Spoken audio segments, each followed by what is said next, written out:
Hi hello welcome to my channel Andhra అమ్మాయి. ఈరోజు నేను చికెన్ గ్రేవీగా ఎలా చేయాలో, ఎక్కువ వాటర్ పోయకుండా, మసాలాలు కూడా ఎక్కువ వేయకుండా సింపుల్ ప్రాసెస్లో గ్రేవీగా ఎలా చేయాలో చేసి చూపిస్తున్నానండి. దానికోసం నేను 1/2 కిలో చికెన్ తీసుకున్నాను.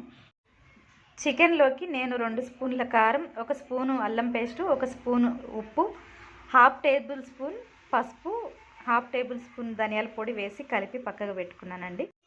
చికెన్ కర్రీలోకి 2 ఆనియన్స్, 4-5 పచ్చిమిరపకాయలు కట్ చేసి పెట్టుకున్నాను. చికెన్ గ్రేవీలోకి మనకి కావాల్సినవి 2 టమాటాలు, 4 పచ్చిమిరపకాయలు, అలాగే కొంచెం కొత్తిమీర, పుదీనా 2 కలిపి నేను పేస్ట్ చేస్తాను. ఇదిగోండి, ఇందాక మనం తీసుకున్నాం కదా మిర్చి, టమాటా, కొత్తిమీర, పుదీనా పేస్ట్ చేసి పెట్టుకున్నానండి. ఇదిగోండి, స్టవ్ ముట్టించి కళాయి పెట్టాను. ఆయిల్ వేడెక్కింది. ఆయిల్ కూడా కొంచెం దాంట్లోకి కావాల్సిన మసాలాలు, నెక్స్ట్ మనం కట్ చేసి పెట్టుకున్న ఆనియన్స్, పచ్చిమిర్చి ఆనియన్స్ వేగిపోయినాయి.